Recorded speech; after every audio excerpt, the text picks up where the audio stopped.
Seja bem-vindo, Geraldo Júnior, conhecido como Geraldinho, o líder. Que prazer. Olá, Pablo Reis, um abraço especial para você, aos amigos do SBT, TV Aratu, do Linha de Frente.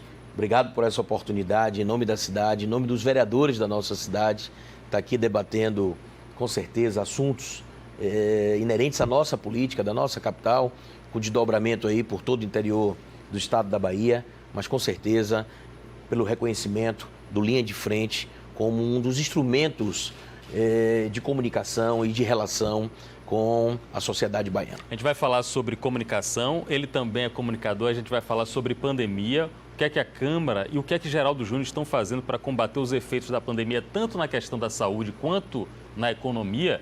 Mas eu quero começar, Geraldinho, falando sobre diálogo. Você se notabilizou como um político do diálogo.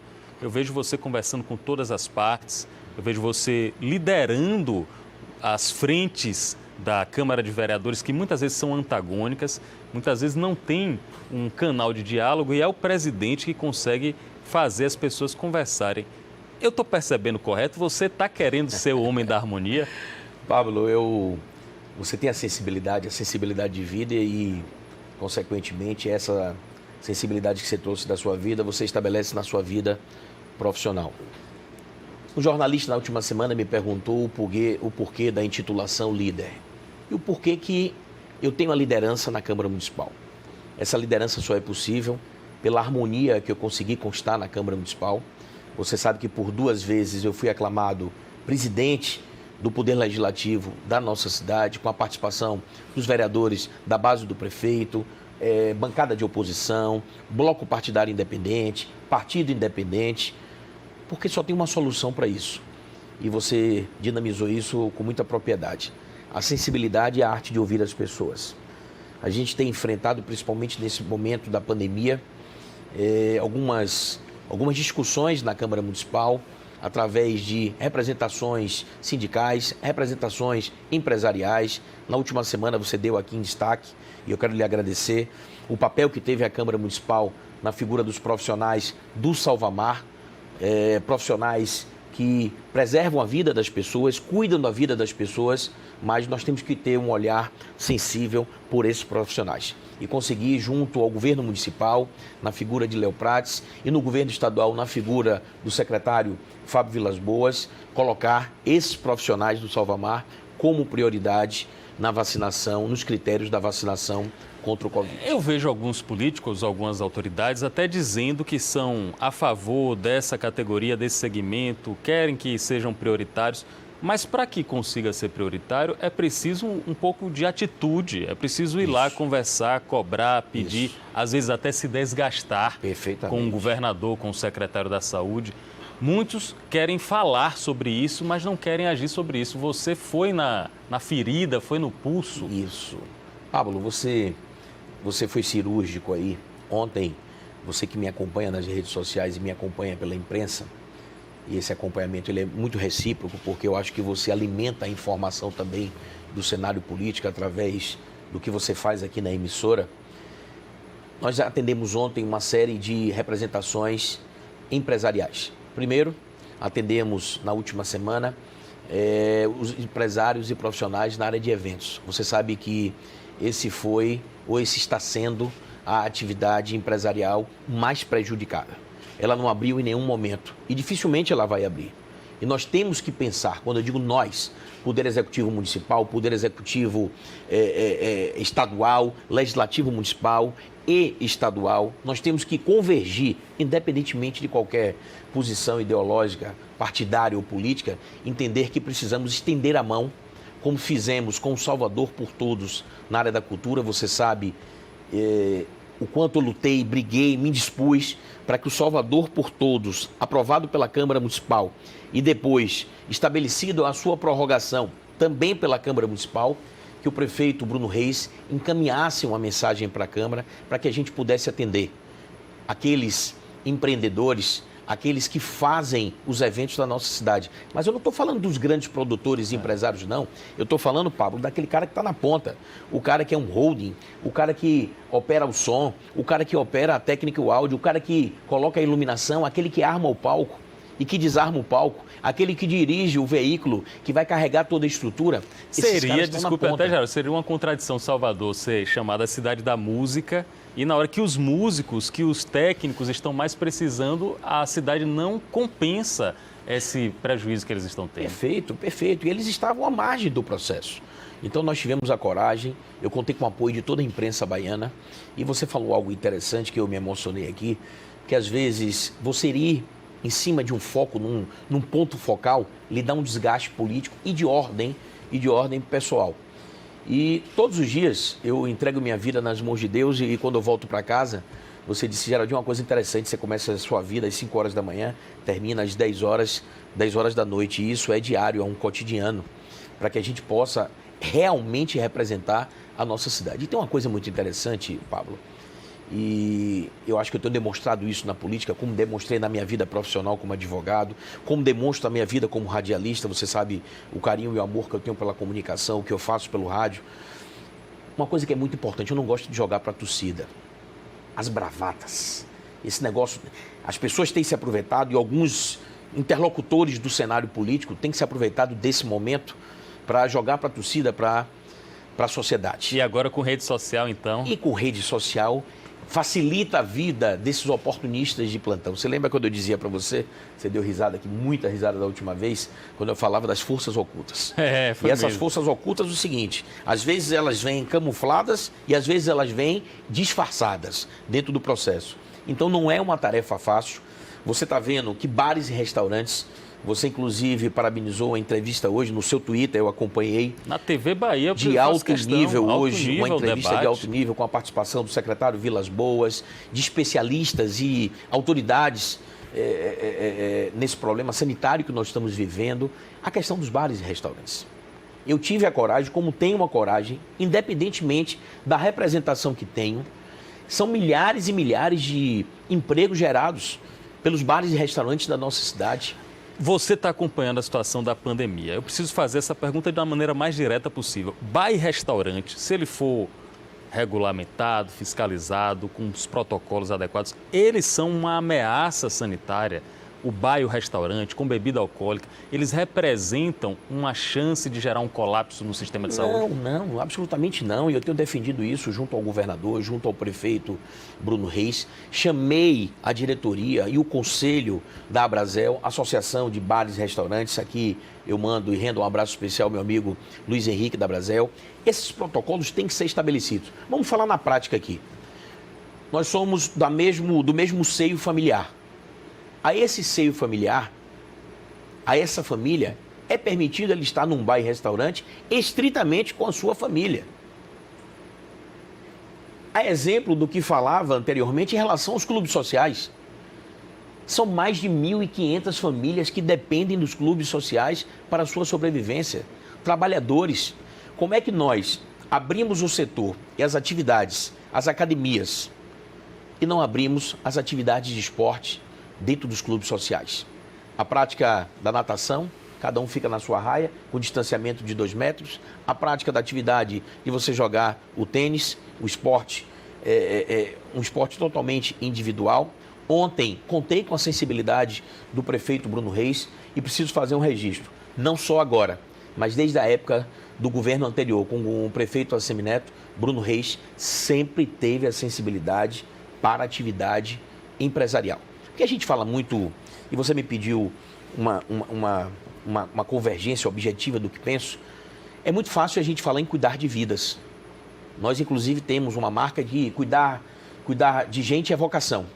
Mas não adianta você cuidar da vida das pessoas se você não movimentar atividade empresarial e atividade comercial. Movimentar a atividade empresarial e comercial significa também cuidar da vida das pessoas. As pessoas precisam ter a sua sobrevivência, as pessoas precisam ter a condição e o lastro para atender às condições mínimas e necessárias que uma família precisa. Às vezes eu vejo políticos, até comunicadores, usando de um artifício que eu posso chamar de demagógico, de tentar colocar o empresário contra o trabalhador para ficar bem na fita, como você falou aí, para aparecer bem na rede social. Só que essas pessoas, talvez nos bastidores, estejam dialogando mais com o empresário do que com o trabalhador. Com certeza, Pablo. E foi bom estar aqui hoje com você. E, mais uma vez, a gente não precisa rasgar confetes um com o outro, mas eu me identifico muito nos pensamentos que você sinaliza, e isso é importante. O que nós temos que entender agora, que precisamos nos despir de qualquer vaidade, deixar de lado qualquer vaidade e fazer o que é mais importante, que é cuidar dessas pessoas que estão aí, dessas pessoas que precisam de um apoio. A cada dia, eu ontem estava na Câmara Municipal e ali a Casa do Povo, e sendo a Casa do Povo, é a essencialidade do instrumento que a população precisa para se comunicar com a imprensa, para se comunicar com a atividade empresarial e também com o poder público. Porque isso é que é o mais importante. Você viu, e foi uma das primeiras entrevistas que tive, foi um dos maiores desafios, eu não sei se você lembra, foi aqui que eu dei entrevista com você, na regulamentação dos aplicativos, de todos os aplicativos na cidade do Salvador.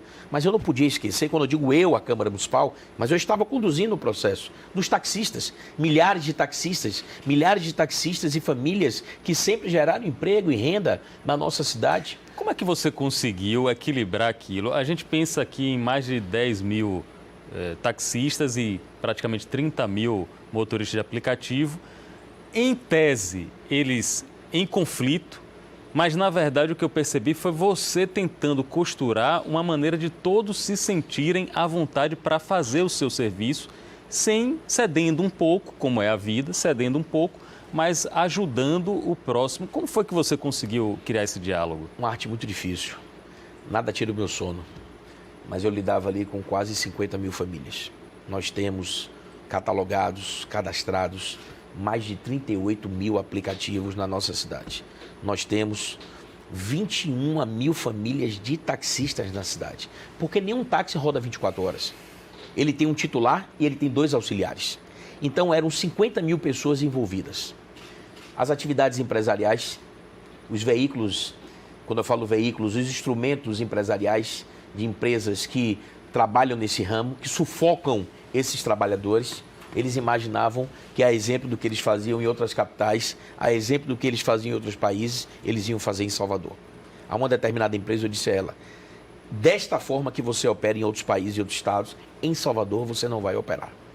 Porque era mitigar, era matar a vida daquele trabalhador e daquele cidadão que, ao final do dia, quase que com ele não ficava nenhuma reserva daquilo que ele operacionalizava. Deixa eu entender bem, você está dizendo aqui, o Geraldo Júnior está dizendo aqui no Linha de Frente, que determinada startup, não precisa nem dizer o nome se não quiser, mas determinada startup que recolhe impostos, mas que gera empregos fora daqui do Brasil, inclusive, queria esmagar o segmento dos taxistas. A vida do trabalhador. E eles são testemunhas. Eu quase que botei essa startup, essa operadora, para fora da Câmara Municipal. Porque eu disse a ela que aqui existia um prefeito e um presidente de Câmara, que se respeitavam. E que o trabalhador era o nosso foco, era o nosso ponto focal principal. Nós conseguimos isso através da conciliação. Eu tive que, no momento, sair um pouco da emoção e entrar na razão. Eu tive que ser duro, eu tive que bater na mesa, literalmente bater na mesa, quando em algum momento me vi na posição de um magistrado, que precisava decidir, mas decidir pela vida das pessoas. Eram 50 mil famílias que dependiam de mim, quando eu falo de mim, da Câmara Municipal, para dar voz e vez, regra e compasso na operacionalidade das suas vidas. E que naquele momento, mitigado por uma crise econômica e social que tinha efeitos por todos os estados da federação e que aqui na capital, em Salvador, não seria diferente. E a gente não pode esquecer, Geraldo, naquela época tinha porrada, meu irmão, tinha ameaça de morte. Era taxista com motorista de aplicativo, literalmente pai de família querendo se matar. É isso mesmo. Uma coisa interessante, quando eu falo que foi o maior desafio da minha vida pública, quando eu desci da Câmara Municipal, a assistência militar lá da Câmara Municipal, preocupado, porque tinham para mais de 6 mil homens na porta da Câmara. E eu fui aclamado por todas aquelas famílias que ali estavam. Porque eles viram em mim, quando eu falo em mim, na Câmara Municipal, a segurança que eles precisariam. A segurança nos 35 dias que debatemos esse projeto na Câmara Municipal, 35 dias exaustivos, onde o foco principal era apenas regulamentação dos aplicativos, eu dei o melhor de mim. eu entreguei o meu coração naquele momento. Sem nenhuma demagogia política.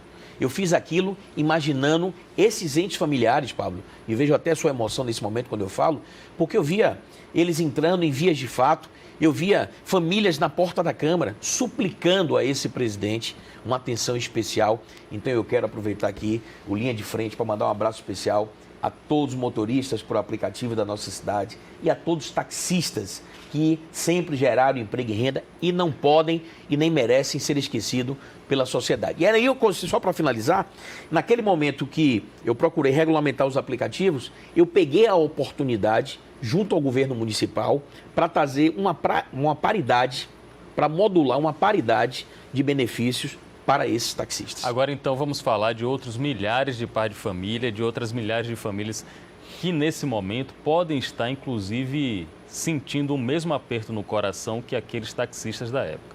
Estou falando dos rodoviários, principalmente da empresa CSN. Vocês estão precisando de respostas das autoridades. Eu percebo que o Executivo está empenhado nisso, eu percebo que o Legislativo está preocupado com isso, mas a gente ainda não tem uma resposta definitiva. Eles que viraram reda, mas que ainda têm esses débitos trabalhistas que não foram pagos. Como é que a Câmara Municipal vai entrar nessa conversa? Bem lembrado, eu quero agradecer essa oportunidade e fazer uma menção especial aí. Um abraço especial aos meus amigos de Tapetinga, nosso prefeito Rodrigo Age, grande figura, grande prefeito, revelação, viu? Eu já conversei com ele. O cara é bom. E é do meu partido, viu? Do MDB, né? Uma história. Daqui a pouco eu vou falar sobre o MDB e sobre a família política. tem uma herança e uma história fantástica dentro do MDB. Faz parte da construção desse partido. A mãe dele é muito influente. Sim, rapaz. Deputada de conceito, viu? Agora me diga dessa herança da CSN. Eu estou preocupado com isso porque todo dia é uma mensagem que a gente recebe aqui. A gente precisa resgatar dois nomes, duas figuras que são importantes dentro da Câmara Municipal nesse processo do transporte público. As figuras do vereador Hélio Ferreira e de Tiago Ferreira. Dois bravos lutadores na defesa de todo o transporte público na nossa cidade. O sistema está falido. Mas como assim? O sistema está falido. falido. Só a empresa, a bacia determinada? São 3 bacias na nossa cidade. As outras estão bem? Nós tivemos que ter uma intervenção. No governo de Assemineto houve uma intervenção em uma dessas bacias, operando em cima dessas bacias. E no começo desse ano, o prefeito Bruno Reis me chamou e disse: presidente, talvez eu precise de você para que a gente possa salvar a vida das pessoas e manter o transporte público, que é a essencialidade da vida dessas pessoas, principalmente no momento desse como pandemia, no sentido de que mandar uma mensagem para o Executivo para que se estabelecesse a contratação, deputado Tiago Corrêa, um abraço especial para você, para que se estabelecesse essa contratação desses profissionais pelo sistema do REDA, para quase 3 mil trabalhadores, e para que se decretasse a caducidade do contrato, porque a Prefeitura vinha com a intervenção praticamente há mais de 10 meses, aportando mês a mês valores na empresa CSN para que ela desse voz e vez e desse o significado maior que era a operacionalidade do sistema, mas um caos muito forte estabeleceu-se sobre essas questões. Eu me preocupo muito em relação a todo o transporte público. Estabeleci uma comissão de acompanhamento desses trabalhos, inclusive junto aos órgãos de controle, e o que a gente precisa é a homologação de tudo aquilo que foi construído através do Ministério Público Estadual, Ministério Público do Trabalho, Tribunal de Contas do município e o nosso judiciário, o TRT, Quinta Região. Os trabalhadores, pelo que eu estou entendendo, os trabalhadores vão receber o que é devido a eles. Né? Essa é a tentativa que nós estamos exaustivamente. O prefeito, ele envidou todos os esforços, está com o foco central nessa questão, associado, logicamente, que aos problemas relacionados à pandemia, mas a Câmara Municipal está vigilante em relação a isso e se precisar, e se necessário for, preciso for, eu vou estabelecer uma SEI, uma comissão de inquérito na Câmara Municipal para que a gente possa apurar essa caixa preta que é o transporte público. Eu quero pegar esse ponto aí que é muito importante. SEI é o equivalente a uma CPI. Eu vou falar com o Geraldo Júnior sobre CPI do Senado. Ele é um parlamentar muito experiente, pode traduzir para nós todos o que é que está acontecendo em Brasília. Mas antes, o senhor citou uma frase aí, deu uma expressão, o sistema está falido, que quando o senhor fala isso, eu já penso logo em aumento de tarifa. É possível salvar o sistema de transporte rodoviário coletivo em Salvador sem aumentar a tarifa? É um problema hoje difícil. O prefeito Bruno Reis deve estar com uma dificuldade muito grande Inclusive, eu falava aqui você nos bastidores, mas posso falar aqui, porque tenho debatido isso na Câmara Municipal. É muito difícil alguma empresa privada, alguma empresa na área de transporte assumir o sistema do jeito que ele está. Um sistema falido, com a herança fiscal e trabalhista fora da linha do controle, fora da linha da curva. Ele tem tentado, desde o início da sua gestão, quando eu falo ele, Bruno Reis, contatos com empresas estabelecidas e de sucesso em outros estados da federação, mas todos se recusam em função da possibilidade de uma sucessão empresarial, de uma sucessão trabalhista. E é isso que nós, quando eu digo nós, Poder Legislativo, Poder Executivo, Tribunal de Contas, órgãos de controle, Ministério Público Estadual, Ministério Público do Trabalho, a quem louvo aqui uns reais agradecimentos a esses procedimentos dedicados a esse propósito, tanto o Ministério Público do Estado como o Ministério Público do Trabalho, para que seja honrado os aspectos relacionados à rescisão trabalhista desses trabalhadores que sempre dedicaram a sua vida ao transporte público. O que foi que houve, Geraldo Júnior, com o sistema de transporte público? Porque, na minha visão, sempre foram um dos empresários mais bem-sucedidos aqui de Salvador, junto com a construção civil, junto com o pessoal que trabalha na hotelaria. Mas o que foi que houve para desandar esse trem? Pablo, essa é uma pergunta que todo mundo está se fazendo. Essa é uma pergunta que a sociedade ela tenta desmistificar, o Poder Legislativo tenta conceber e o Poder Executivo tenta visualizar. E a imprensa como um todo tenta esclarecer. É um sistema que, a priori, nos anos passados, sempre tiveram um equilíbrio financeiro, sempre estavam ao lado de outras atividades empresariais no foco das discussões, no foco dos serviços essenciais, mas esse sistema ele se mitigou, esse sistema ele se esfacelou. Tem relação com o metrô, com a implantação do metrô? Eu acho que tem muito da implantação do metrô.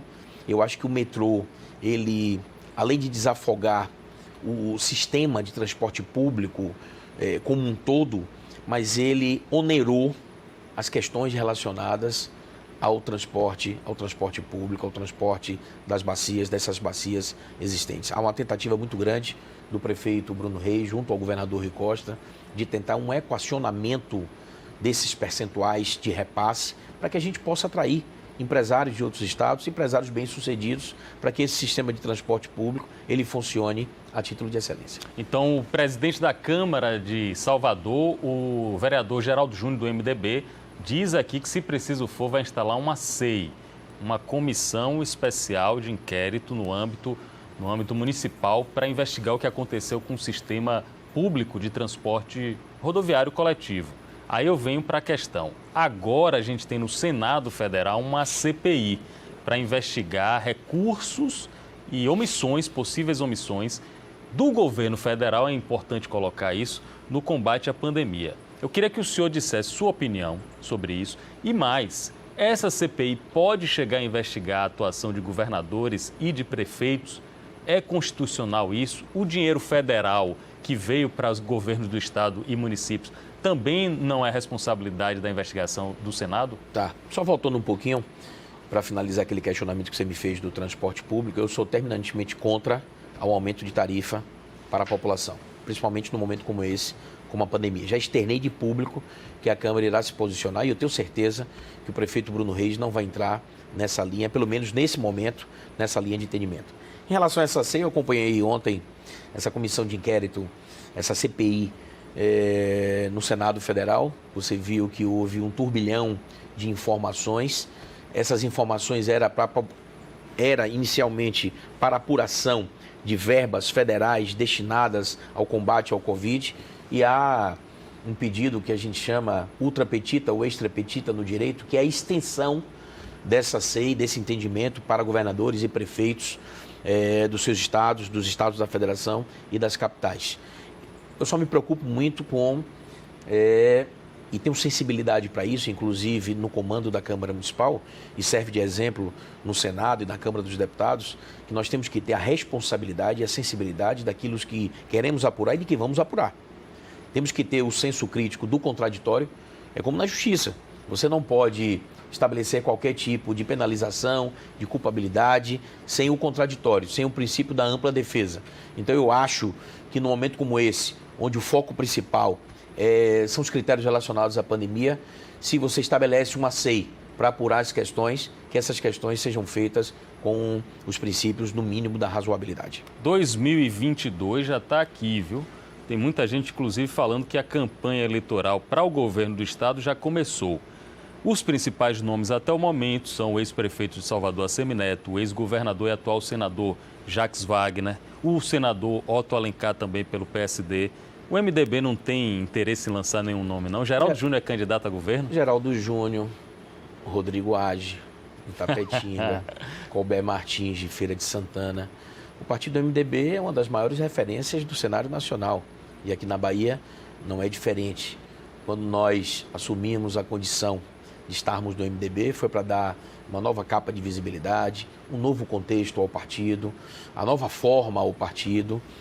Nosso partido é o terceiro tempo de televisão, me parece que é o terceiro tempo de televisão do país, ficando apenas atrás do Partido dos Trabalhadores e do PSL.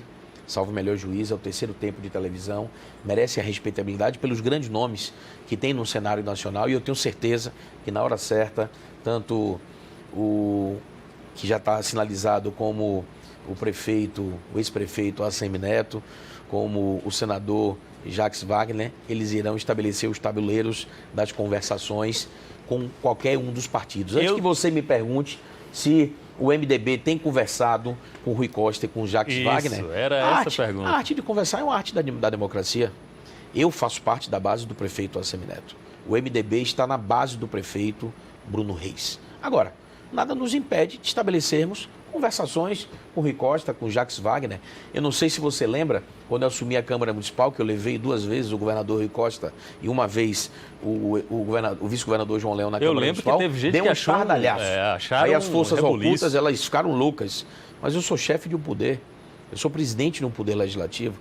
Eu não posso limitar a minha atuação dentro apenas da esfera do poder legislativo. Eu tenho que buscar aquilo que é bom para a minha cidade, e nada impede que eu possa conversar com o governador Jacques Wagner, nada impede que eu possa conversar com o governador Rui Costa, com o senador Jacques Wagner, mas reitero aqui que faço parte da base do prefeito Bruno Reis, tenho nos meus princípios a lealdade daquilo que considero como conceito, e nós temos um líder maior dentro desse processo, que é um líder nacional, que é o ex-prefeito da cidade, presidente nacional do Democratas, o ex-prefeito Assemineto. Será que alguma composição nacional chegaria a influenciar o cenário regional, local, estadual? Perguntando de outra maneira, Geraldo Júnior é uma peça do tabuleiro nacional do xadrez do MDB, ou Geraldo Júnior tem independência suficiente para dizer, olha, o MDB acertou uma coisa lá por cima, mas aqui o que vale para a Bahia, o que vale para Salvador é diferente? Bárbara, você faz umas perguntas assim, muito cirúrgicas, e isso é importante. Eu ontem falava com o deputado federal Baleia Rossi, o presidente nacional do meu partido. E tanto eu como Alex Futuca, nós temos uma relação muito direta com a executiva nacional do nosso partido. E o presidente nos deixa sempre muito a cavalheiro das decisões, não só na capital, como no interior do estado da Bahia. Logicamente que o processo nacional ele tem uma influência sobre a regionalização no seu partido, mas eu acredito, e essa foi uma das razões de eu ter ingressado no MDB, a autonomia e independência que eu faço na minha vida profissional, que eu tenho na vida política, que eu terei no meu partido. Eu tenho certeza que no momento que o partido MDB tomar uma decisão de ordem nacional, ele irá chamar suas executivas para ver as razões e inquietar as relações dentro da sua regionalidade, mas eu tenho certeza que o partido MDB, isso eu falo, porque na política as pessoas pensam que você trata as coisas com a razoabilidade apenas. Você trata a razoabilidade com a emoção. Falei anteriormente, faço parte do grupo político liderado hoje por Assemineto, presidente nacional do Democratas. Faço parte da base do prefeito Bruno Reis, um amigo pessoal. Mas todos eles entendem que nós temos as nossas limitações políticas partidárias. Mas eu sempre irei defender, junto à Executiva Nacional, o campo onde estou, a forma onde estou e os rumos para 2022 e quem sabe até você não vai ter a oportunidade de me ver na chapa majoritária. Talvez, viu? Eu gostaria de fazer essa entrevista aqui, já lançando no Linha de Frente, quem sabe, né? Geraldo Júnior na chapa majoritária pode ser um candidato a governador, a vice-governador do estado da Bahia. Senador. A senador também. Tudo é possível. Geraldo Júnior, eu quero também saber da faceta de comunicador, de radialista, de apresentador de TV e de rádio. Mas antes eu tenho uma pergunta. Tem alguma atitude que você tomou que você se arrepende na política? Uma coisa muito interessante, eu falei anteriormente, você já viu eu sinalizar aqui que tudo na minha vida eu faço sempre ouvindo a palavra de Deus. Eu saio de casa, eu entrego minha vida na mão de Deus, eu retorno na vida de Deus. Politicamente e profissionalmente, nada que eu tenha estabelecido na minha vida eu me arrependi. Porque, graças a Deus, eu tenho tido uma carreira exitosa, mas isso só é possível por causa da minha ligação por Deus, a minha unção com Deus. Isso é muito forte na minha vida. E todas as vezes que eu penso em tomar uma decisão contrária àquilo que Deus fala no meu coração, o caminho é equivocado, o caminho é errado. Então, todas as decisões que eu tomei em minha vida, mudança de partido, ingressar na Câmara Municipal depois de 8 anos, você sabe da militância que eu sempre tive na advocacia, fui diretor ou um dos coordenadores jurídicos da Desen Bahia, agência de fomento do Estado, tive a oportunidade de lá estar como coordenador da área de contratação e negociação das relações com o ente privado, com as empresas, mas alcancei no meu primeiro mandato, estou no 4º mandato como vereador da cidade e quero dizer que vou continuar servindo a minha cidade. Eu tenho um sonho, esse sonho eu não vou esconder de ninguém, eu ainda vou governar a minha cidade, eu não sei quando, porque não há uma fruta e uma árvore que caia sem o consentimento de Deus. Eu acredito muito nisso. 2022 será um ano decisivo na minha trajetória política. Aquilo que eu tento alcançar, 2022, isso você pode deixar registrado. Eu não gosto de antecipar as posições, eu gosto muito de fazer tudo de forma planejada, mas 2022 tenha certeza que eu irei alçar aí um grande voo, porque com certeza, de forma muito responsável, será a base para o que eu quero conquistar, que é a Prefeitura de Salvador. Essa declaração vale para todo mundo que está assistindo, o jovem principalmente, ter um propósito bem definido, ter uma missão, uma meta, um norte, não é desrespeitoso com ninguém, pelo contrário, é uma maneira que você tem de dizer sim ou não para as determinadas escolhas que aparecem na vida. Quando você tem isso aí, você sabe o que vai te levar para um caminho, que vai te aproximar para o caminho que você quer. É isso, porque você, e aí esses jovens aí que nos acompanham, fica aí, talvez não sejamos tão jovens como esses jovens que lhe acompanham, e eu um pouco com mais experiência só de vida do que você. Tudo na vida você tem que ter o ponto focal e você tem que colocar as variantes, as variações que são disso. Eu falo todo dia a minha assessoria, eu falo isso aos meus filhos, eu digo isso aos amigos mais próximos. Se você não planejar a sua vida, você não consegue alcançar aquilo que você quer. Porque às vezes o cara diz assim, rapaz, como é que Geraldo conseguiu, sendo vereador do Partido Solidariedade, apenas com um vereador na Câmara, ser aclamado como presidente da Câmara Municipal no primeiro biênio? A arte de ouvir as pessoas, falei anteriormente, o foco, a determinação, né? Eu costumo dizer a toda a minha assessoria que eu faço aquilo que for preciso, dentro da ética, da moral, da conduta, para alcançar o meu objetivo. Eu já disse, não quero atropelar um projeto político de ninguém, mas eu vou governar a minha cidade. Eu estou reiteradas vezes dizendo isso.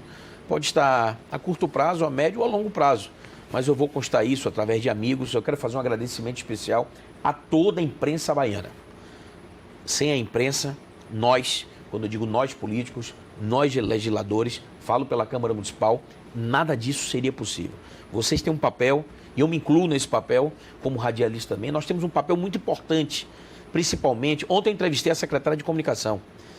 Renata Vidal, minha colega de faculdade, traga ela aqui para bater um papo com você. Amiga, excelente. Eu disse a ela ontem, cuidado com as forças ocultas, viu, que tentam trabalhar contra você. E ela vai ter problema, eu já falei pessoalmente para ela, porque ela é muito certinha. Né? Mas ela é dedicada e ela é pura com o coração. Eu ontem bati um papo com ela e disse assim, porque eu perguntei a ela, uma curiosidade, como é que a prefeitura está se comunicando com o cara que está lá na ponta? Com aquele que precisa dar informação. Uma coisa, uma pauta que eu queria sugerir para você, Pablo, traz alguém aqui para falar sobre essas fake news nesse momento. Você sabe que a gente tem uma delegacia federal de crimes cibernéticos e nós temos uma coordenação de crimes digitais aqui na Bahia. Inclusive, eu quero fazer uma saudação ao Dr. Jorge Figueiredo, da Polícia Civil. Traga aqui para esse tema. Ficam aí uns abobalhados de plantão, vendendo informações falsas, fazendo com que a população vá para as filas de vacinação de forma irresponsável e outros objetivos que são distantes do mundo real e da vida das pessoas. Então, conversei ontem com Renata sobre isso, um papel importante, porque às vezes todo mundo pensa que o secretário de comunicação serve apenas para estabelecer a publicidade com os veículos de comunicação, para acompanhar o prefeito. Não. O secretário de comunicação tem um papel muito importante, que é estabelecer a comunicação com a sociedade civil, nas suas diversas esferas. E ela é jornalista de carreira, estudante lá comigo, com Matheus Carvalho da UFBA. Ela tem esse DNA de usar os meios de comunicação a favor da comunicação social. Realmente social. Fazendo bem para a sociedade. Antes de a gente encerrar, o tempo infelizmente está esgotando, já te convido para um outro papo. Venho mesmo. Como comunicador e entrevistador, você está conversando, interagindo com as principais figuras, não só da política, eu vejo você conversando muito e muito bem com as forças de segurança pública, você tem um diálogo excelente com as forças de segurança pública. Mas recentemente eu vi uma entrevista do senhor com o João Roma, o atual ministro da Cidadania. Eu fiquei com uma pergunta no ar que outras pessoas fizeram. Rapaz, eu acho que João Roma traiu a ACM Neto, que foi o padrinho dele político, e outras pessoas já disseram, não, João Roma está seguindo um caminho que ele considera o caminho correto e a ACM Neto não poderia trabalhar. Qual a sua impressão sobre João Roma ter assumido esse ministério? Quem somos nós para julgar as atitudes e os atos daqueles que estão dentro de um projeto? Às vezes eu posso estar sendo questionado pelas posições claras que eu estabeleço, pelo que eu digo em favor da minha cidade, da cidade que tanto amo, pela defesa dos interesses da Câmara Municipal, porque quando eu falo Câmara Municipal, eu não faço nenhuma distinção, nem acepção a nenhum vereador de nenhum partido. A mim pouco importa se o partido ou o vereador é da base do prefeito, ou ele é de oposição, ou do bloco partidário independente. Eu defendo a Câmara Municipal. João Roma começou a sua história lá de trás. Eu me lembro, João Roma, no movimento estudantil do PFL, não é isso? PFL Jovem, PFL, né? Jovem. A história de João Roma começa lá de trás. João Roma depois assessor do senador Antônio Carlos Magalhães. Depois João Roma vem para Salvador, ele que é pernambucano, vem para Salvador, constrói uma relação de confiança com o ex-prefeito ACM Neto, chefe de gabinete, deputado federal, contrário a muitas pessoas e a muitos desejos de ordem política, imaginando que naquela oportunidade João Roma saía do corredor e já queria ir para a janela da relação, mas ele conseguiu provar que ele tinha relevantes serviços e se elegeu deputado federal. Quando se elegeu deputado federal, eu disse a ele, eu acho que você vai fazer a diferença em Brasília, e ele fez, e foi convidado pelo presidente Bolsonaro para ser ministro da Cidadania. É o braço forte social do governo federal. Você sabe que todas as ações de ordem social estão adstritas a esse ministério. Entrevistei ele na última segunda-feira, no meu programa lá na Metrópole, o 7 em Ponto, que eu quero um dia bater um papo com você lá. Seria ótimo. Aí a gente vai inverter a posição, para você contar um pouco... Aí você vai me apertar. Um pouco da sua história. Você vai contar essa história lá para mim. Então, eu prefiro não me insurgir com essa assunção do cargo de João Roma. Eu acho que é uma relação que tem que ser resolvida entre João Roma e a ACM Neto. Eu prefiro não intervir nessa relação, porque o que mais importa é que João Roma, no papel que esteja, ou a ACM Neto, na condição que esteja, como presidente nacional do Democratas, e ele, João Roma, como ministro da Cidadania, que tem um olhar diferenciado por Salvador e pela nossa Bahia. Geraldo Júnior, presidente da Câmara Municipal de Salvador, convidado aqui de hoje do Linha de Frente. Eu queria que em 30 segundos, para a gente encerrar em grande estilo, olhando para aquela Câmara ali de Gesso, o senhor desse um conselho para o jovem, o pai de família hoje, que está precisando de um emprego, que está sofrendo aí na fila do Sim, do Cine. O que é que Geraldo Júnior, que é um vencedor na vida,